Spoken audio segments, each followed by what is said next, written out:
Maha benar Allah dengan segala firman-Nya. Ibu-ibu yang dirahmati Allah Subhanahu wa taala, kalau anak Nabi Yakub bermusuhan, adik-beradik Yusuf itu memusuhi Yusuf dan Bunyamin karena mereka merasa tak adil, diperlakukan tak adil oleh bapaknya. Mereka merasa bahwa Nabi Yakub itu jauh lebih sayang dengan Yusuf dan Bunyamin. Kalau adik-beradik dari bapaknya Nabi Muhammad SAW memusuhi ponaknya dewek, ya, karena merasa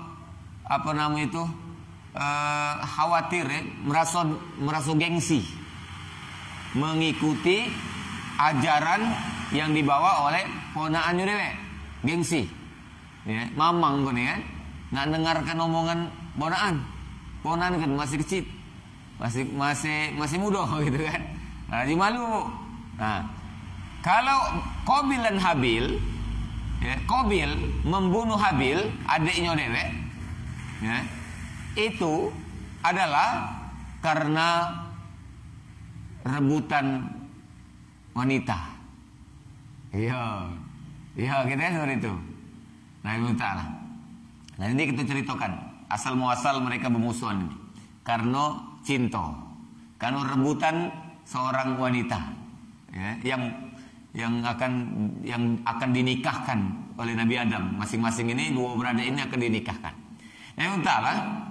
Jadi kalau kita lihat dari Yusuf tadi, kakaknya memusuhi adik. Kalau dari Nabi Muhammad tadi, mamangnya memusuhi ponakan dewek. Kalau ini Qabil kakak, Habil adik. Nah, biasanya memang adik ini galak teraniaya. Ya, Ibu Ta'ala. Ya. Jadi maka kalau kita yang jadi ayu, jadi kakak ini, aku ini anak tua, ya. Jadi mari kita jago. Karena kadang-kadang yang menyebabkan tadi sebenarnya merasa lah besar tadi, Bu. Merasa lah besar, merasa lebih besar, lebih tua, lebih kaya, lebih tinggi jabatannya. Nah, biasanya ketika ada yang di bawah dia, kemudian baik, katakanlah walaupun yang di bawah tadi benar, tetapi kemudian terusik rasa gengsi tadi, rasa aku besar tadi, itu terusik gitu kan, malu untuk mengakui kebenaran yang lebih mudah tadi, ini kadang-kadang akan menyebabkan orang besar tadi itu kemudian berlaku zolim. Nah, bentar, maka itu kita harus hati-hati bagi kita yang sudah, katakanlah kalau di keluarga lebih tua, hati-hati, ya, jangan sampai kita berbuat zolim kepada adik kita. Atau kalau di masyarakat kita memiliki jabatan yang lebih tinggi, ya, tokoh masyarakat. Nah, itu kadang-kadang diuji, kemudian mari kita jago jangan sampai kemudian kita menzolimi orang yang katakanlah di bawah kita. Biasa seperti itu. Mulai dari Fir'aun juga, Bu. Fir'aun memusuhi Musa karena apa? Gengsi tadi. Ini anak angkat, ya, nak ngajari bapak, kira-kira itu. Nah, kan kemudian padahal ditunjukkan mukjizat Nabi Musa ditunjukkan di depan Fir'aun, kita sudah baca itu. Tapi ngapa? Karena merasa besar tadi, merasa tinggi tadi, merasa hebat tadi, dan nerima kebenaran tadi yang disampaikan oleh budak kecil. Maka itu Imam Ali bin Abi Thalib mengatakan, terimalah masukan, kritikan, ya, nasihat dari siapapun, walaupun dari seorang yang lebih muda daripada kita. Kalau dia benar, Bu, jangan gengsi nerimanya. Jangan gengsi nerima kebenaran itu. Kalau kita gengsi, nah inilah setan masuk. Semuanya nanti akan muaranya adalah dihasut oleh syaitan. Ibn Ta'ala, pembunuhan pertama ini itu bukti keberhasilan yang kedua dari setan menggoda manusia ini. Pertama, dia menggoda Adam dan Hawa sehingga Adam dan Hawa keluar dari surga. Nah, berhasil kan? Yang kedua, ini anak Adam ini. Jadi betul-betul dia serius, Bu. Serius menggoda kita kan nih. Seperti yang kita bahas sebelumnya di dalam surat Al-Baqarah ayat 30, ya. Nanti kita akan ketemu lagi di Al-A'raf cerita setan ini. Ketika dia diusir dari surga, dia berjanji nak menggoda manusia ini. Awal dia ingin menggoda, tak galak sujud kepada Adam itu adalah karena gengsi tadi. si iblis ini merasa dia lebih hebat daripada Adam, dari manusia. Ana khairum minhu, katanya. Aku ini ya Allah lebih bagus, lebih baik dari dia, dari Adam tadi. Uji setan tadi, Bu. Nah, jadi bahaya nian, Bu. Rasa kegengsian tadi itu memang bahaya nian. Ya, mudah-mudahan kita bisa mengendalikan itu tadi, ya. Sementara jadi ceritanya Adam ini dapat wahyu, diperintahkan oleh Allah Taala untuk menikahkan anak-anaknya yang lebih besar, ya. Tetapi berhubung manusia waktu itu tak naruh selain mereka itulah sekeluarga itulah, manusia lain belum ada. Karena kan Adam manusia pertama, Hawa bininya. Di surga belum beranak, Bu. Karena di surga kita tidak beranak, Bu. Ya, di surga itu kita ini tidak melahirkan lagi. Jadi penghuni surga itu tidak bertambah dan tidak berkurang. Ya, kita itu abadi di sisi Allah Subhanahu wa taala, itu abadi. Ya. Jadi kita menikah, kita berhubungan suami istri nanti di akhirat kakek, di surga kakek. Tetapi yang ibu-ibu tetap gadis, yang bapak-bapak tetap berjaka. Jadi tidak bakal ada yang mengandung kamu itu. Ya. Nah, taala. Dan tidak mungkin ada yang mati karena kita sebaya. Di dunia itu ada yang besar, ada yang kecil tadi. Ada yang besar, ada yang kecil, ada yang yang tua, ada yang muda. Di dunia itu di akhirat kakek sebaya. Dengan umat kita pun, dengan gede, dengan munyang kita pun juga sebaya kita kakek itu. Maka itu memang tidak boleh nian kita merasa besar, Bu. Kalau di akhirat kakek tidak kata yang besar itu. Tidak kata yang besar itu. Dan sudah Allah tunjukkan selama waktu sholat ini kan. Kita duduk sama duduk, berdiri sama berdiri gitu kan. Istilah kata berdiri sama tinggi, duduk sama rendah. Nah, jadi mari kita pegang ini. Karena ini bahaya, ini akan jadi pintu setan untuk menggoda kita. Jadi entahlah, karena manusia tidak kata lagi, maka jadi yang nak dikawinkan itu adalah sesama mereka, itulah adik-beradik. Itu perintah Allah Taala. Tapi ini juga pelajarannya kita itu nanti arahnya ke tidak boleh menikah senasab itu, ya. Jadi Allah perintahkan, Ibu, disilangkan kawin tuh. Adam ini, Ibu, Hawa ini melahirkan, ada yang mengatakan 40 kali, 41 kali, ya. Ada yang mengatakan seperti itu, Ibu. Setiap kali melahirkan, kecuali terakhir, itu kembar terus. Kembarnya itu berpasangan. Jadi anak pertama dari rahim Hawa lahirlah Qabil dan adik kembarnya namanya Iklima. Iklima namanya, ada yang namanya Iklima di sini. Ada pernah SMA Tanjung Batu itu, ada pernah aku absen, ada udah namanya Iklima. Lalu yang kedua, lahirlah kedua Habil dengan adik kembarnya namanya Labuddah. Labuddah namanya. Nah, entahlah. Jadi 4 orang ini harus dinikahkan karena sudah dewasa. Dikawinkan silang. Qabil tidak boleh dengan saudara kembarnya. Tetapi dia harus dikawinkan dengan adiknya, Labuddah. Habil harus nikahkan dengan ayunya, Iklima. Dikawin silang kan tadi. Nah, ini arahnya tadi memang kita itu mintalah istilah itu tidak boleh nikah tuh nasabnya dekat. Kalau di Nabi Hawa anak Adam itu tadi karena memang tak nabi manusia. Nah, kalau kita ini batas sepupu, ya, iya sepupu tuh boleh, ya, sepupu itu. Seperti Nabi Muhammad Siti Fatimah dengan Ali bin Abi Thalib, sepupu dari Nabi dengan anaknya kan. Nah, itulah diperbolehkan. Nah, Ibnu Ta'ala. Nah, jadi itu maksimal paling dekat yang boleh itu. Selebihnya yang dua beradik itu tidak boleh. Karena hikmahnya kalau kita lihat kaji dalam ilmu genetik keturunan, makin dekat nasab kita kalau menikah, biasanya Ibu, kalau biologi dulu belajar, ya, mungkin Marleni masih ingat, ada datang Marleni. Ya, belajar Pak Riyadi dulu.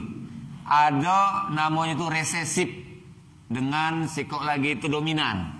Kita ini, Bu, memiliki ada 2 macam gen itu. Ada gen resesif, ada gen dominan. Resesif itu yang lemah, dominan itu yang kuat. Jadi kalau kita menikah nasabnya dekat, potensi resesif ketemu resesif, lemah ketemu lemah besar. Kalau kita menikahnya jauh dari nasab kita, makin jauh makin bagus konsepnya tuh, ya. Kalau secara genetika itu. Karena apa? pasti lebih banyak kemungkinan ketemu keturunan kita itu yang dominan dengan dominan. Maka itu kalau melanggar aturan ini, biasanya keturunannya dia mungkin lemah otaknya, idiot kayak itu, atau cacat dan lain sebagainya. Makanya kita tidak boleh menikah dua beradik. Nggak boleh menikah dua beradik itu. Karena secara ilmu pengetahuan seperti itu jadinya tadi. Resesif atau yang lemah tadi berpotensi mudah ketemu dengan yang sama lemahnya. Lemah di aku ada lemahnya, Bu. Di Umi Samil ada lemahnya juga. Tapi karena kami nasabnya jauh, wong lain gitu ya, maka yang lemah tadi agak jarang ketemunya. Lemah dari aku, lemah dari dia. Yang banyak itu adalah yang kuat sama kuat, atau kuat di aku, lemah di dia, atau lemah di aku, kuat dari Umi Samil, lah itu. Itu kayak seperti itu. Maka itu entahlah, makin jauh nasab kita kalau nikah itu makin bagus. Anak kita biasanya akan lebih cerdas. Itu hikmahnya tidak boleh menikah dekat tadi. Nah, entahlah, sejak zaman Nabi Adam alaihissalam juga sudah diberi syarat itu.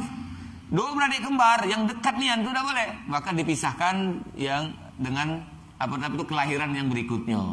Nah, tetapi entahlah, ya, ini pangkal konflik mereka itu dalam pandangan si Qabil, dalam pandangan Qabil, Bu, ya, Iklimah ujinya lebih cantik dibandingkan dengan Labuda. Uji apa? Si Qabil tadi lebih cantik, artinya maksudnya lebih cantik atau dia lebih suka dengan Iklimah. Mungkin wajar karena sering dekat gitu ya, mungkin kedekatan tadi. Nah, entahlah, tetapi aturan Allah tidak boleh. Nah, inilah pangkal si setan masuk. Setan tadi masuk seperti tadi. Jadi entahlah, maka itu dulu di misi walimah saya ngomongkan, jangan kita mencela takdir Allah, kan kemarin sampaikan seperti itu. Hari hujan tidak boleh dicela, ciptaan Allah Taala. Aturan Allah tidak boleh dicela, tidak boleh ditentang, tidak boleh kita langgar. Entahlah. Kalau kita langgar, nah setan masuk tadi. Nah, Qabil ini contoh orang yang melanggar. Yang kedua, yang pertama adalah Nabi Adam alaihissalam, ya, melanggar makan buah khuldi. Nah, anaknya pula turunnya, ya kan seperti itu. Nah, itu entahlah. Jadi menurut Qabil, Labuda ini Iklimah itu jauh lebih cantik, lebih belaga, dicinta dengan ini daripada dengan Labuda tadi. Tetapi Allah tidak membolehkan. Makso, Bu, Iklim apa tuh si Qabil ini makso. Makso aku nak kawin dengan Iklimah itulah. Akhirnya apa mintalah? Allah perintahkan, ya, mereka berdua Qabil dan Habil. Kalau Habil ini nurut baik, tidak banyak protes. Allah perintahkan Qabil dan Habil membuat persembahan atau memberikan kurban untuk Allah Subhanahu wa taala. Ini ayat yang pertama yang kita baca tadi, ya. Nah, Ibu Ta'ala, karena lah dengki tadi, Bu, setan lah masuk. Ini setan, kau rugi, Qabil, kawin dengan Labuda itu jahat. Macam-macam lah ya omongan si setan tadi, dihasut tadi, Bu. Ya. Apa mestinya pantasnya kamu dengan Iklimatullah, kan kamu lahir barangan, mana tidak dipisahkan. Macam-macam lah. Apa nama itu? Setan tadi, Bu. Nah, ini ya. Nah, Ibu Ta'ala, jadi karena lah dirasuki kebencian-kedengkian tadi, maka perintah Allah berikutnya, Qabil ini setengah hati ngawikinya.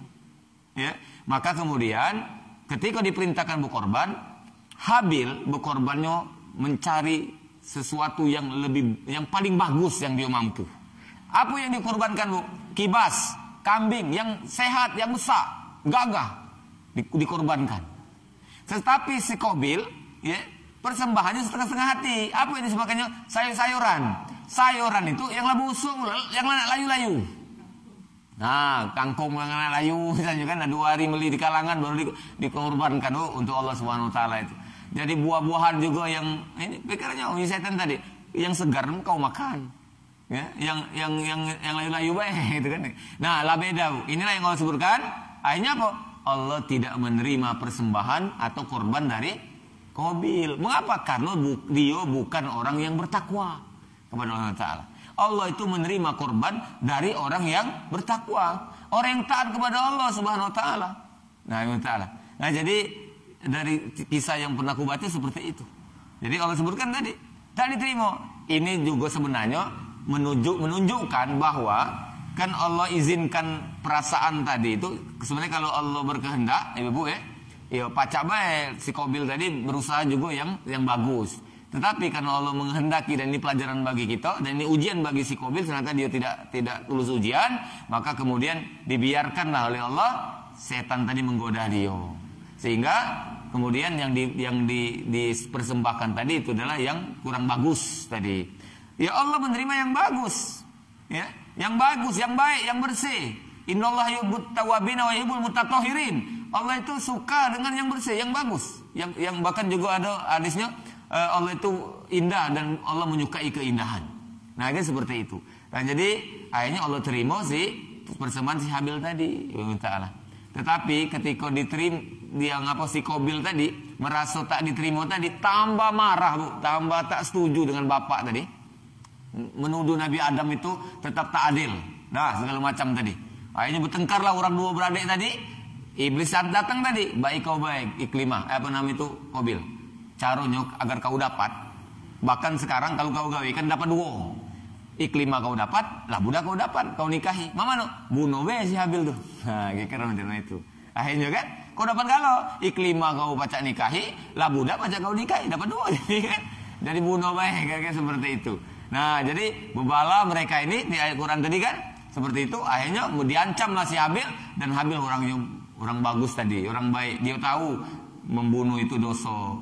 Dia tahu bahwa menzolimi orang itu Allah tak senang dan seterusnya itu. Maka dia tidak melawan seperti itu. Akhirnya apa? Dibunuhlah si Habil tadi, benar-benar dibunuh. Nanti berikutnya terdengar beliau ini bingung, si Qabil ini bingung. Setelah membunuh tadi, timbul penyesalan, biasa Bu, penyesalan tadi. Takut yang jelas. Kalau kena marah bapak tadi, ternyata Habil ini mati oleh dia. Jadi bagaimana cara menyembunyikan jasad si Habil tadi? Dia bingung, bagaimana caranya? Akhirnya Allah utus gagak hitam, gagak putih bebala. Bala kan? Yang hitam menang, yang putih mati. Kemudian yang hitam tadi turun ke tanah, gali-gali tanah dengan kakinya, dengan mulutnya. Buat ada lubang, diambilnya yang putih yang mati tadi, dimasuk ke lubang, timbunnya lagi. Baru pikir, nah, itu caranya. Nah, jadilah dia menguburkan seperti kita sekarang ini. Nah, ini salah ya. Jadi ini takdir Allah kalau sebenarnya ini petunjuk kita ya, Bu ya. Nah, ini ta'ala untuk bagi kita umat yang sekarang ini. Ini ta'ala kita lanjutkan nanti setelah Isya ya. Ya, jadi karena belum selesai apa yang akan diterima oleh Qabil kita belum baca ya. Qabil ini perumpamaan orang yang membunuh, siapapun yang membunuh, apa yang diterima nanti Allah jelaskan di ayat-ayat terakhir yang kita baca tadi. Itu sementara kita cukupkan sampai sekian dulu. Kita sholat Isya dulu sebentar, baru kemudian kita lanjutkan tadabbur Quran.